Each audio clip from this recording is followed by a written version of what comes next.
ویدیوی امروز در مورد ثقل شما، ثقل شخصیتی، ثقل روال زندگی. اصلا معنی ثقل یعنی چی؟ ببین، ثقل چیزیه که به شما قدرت میده و همون هم باعث نقطه ضعف شما میشه. یه ماشین در نظر بگیر، ثقل ماشین کجاست؟ ماشین شاید مثال خوبی نباشه چون سراپا ثقله، چون تمام نقاطش مهم و ارزشمند و کاربردی هن. اما یه مثال دیگه میزنم. شما فرض کنید یه ماشین رو ما بخوایم ثقلش رو فرض کنیم، من میگم آقا ثقل یه ماشین میتونه تصمیم تایمش باشه، چون اگه پاره بشه دیگه عملا ماشین تکون نمیخوره. میتونه فلان قطعش باشه، میتونه هر چیزی باشه، چیزی که بهش قدرت میده و باعث ضعفش شده. یه مثال ساده تر، ثقل زمانی که مشخص باشه، قابل دسترسی باشه، شما خیلی در معرض خطر قرار میگیری. یعنی چی؟ ببین، من الان مثال، من یه توانایی دارم، من درآمدم آزاده، کارم آزاده، اما ثقل من چیه؟ اینه که کار من آزاده. من یه هنرمندم، میتونم آهنگ بخونم، اما نقطه ضعف منم درست همون خوندن منه. شما یه ورزشکاری، بدنتو ساختی، بدن جذابی داری، اما ثقلت هم همون بدنته، یعنی چیزی که ازش قدرت میگیری و چیزی که ازش ضربه خواهی خورد. حالا اینی که میخوام بگم نظر خودمه. به نظر من آدم باید یاد بگیره که از حالت ثقل اونو در بیاره، کاربردی باشه، اما از پلن A تا Z رو در ذهنش بچینه. یعنی چی؟ ببین، من مثلا امروز میام میگم خب من 10 تا ثقل دارم، 10 تا رو همه میدونن، میام این ثقل‌ها رو بی اهمیت تر میکنم، یکم شلوغش میکنم این وسط مسطا رو، که کسی که داره به من نگاه میکنه نفهمه چه چیزی واقعا برای من مهمه. یه فرض میگیریم مثلا توی زندگی من بگم خاک داره، این کنترل مهمترین چیزیه که من دارم. خب توی اتاقم میذارمش سر میز، جلوی چشمه، هیچکی نمیبینه، همه فکر میکنن ثقل من این میکروفونه که به من قدرت میده، من دارم با اون میخونم، ولی اگه نباشه من نمیتونم بخونم.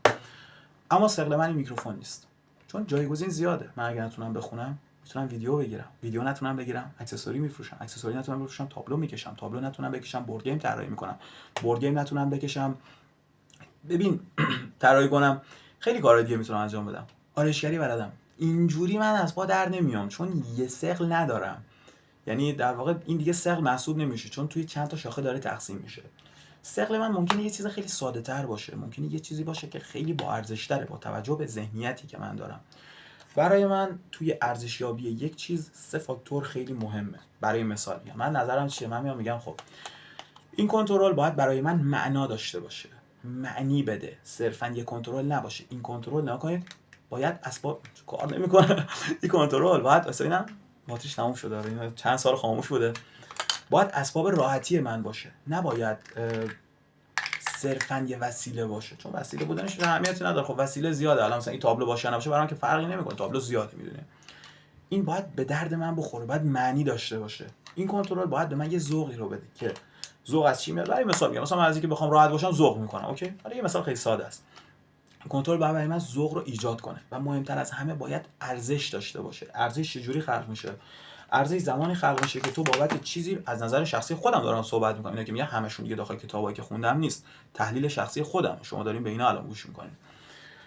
ارزش زمانی به دست میاد که شما بابت چیزی زحمت کشیده باشی یا اون رو با تمام وجود خواسته باشی. یعنی چی؟ دوباره میگم، معنا، ذوق و ارزش. خب با این تفاسیر میکروفون دیگه برای من نمیتونه مهم باشه و من سعی میکنم تا جایی که میتونم هر چیزی که به دست میارم و توی چشمم کوچیک کنم که چنانچه اون رو از دست دادم دچار ناراحتی نشم. برای مثال من امشب بند ساعتم پاره شد. خب یه ساعته، اوکی، اون ساعت رو بعد از اون داستان همهگیر جهانی بود که پیش اومد، خب خریدم و قرار بود تحت عنوان یک نماد برای من باشه، به معنی تونستن، به معنی ادامه دادن، تلاش کردن، امیدوار بودن.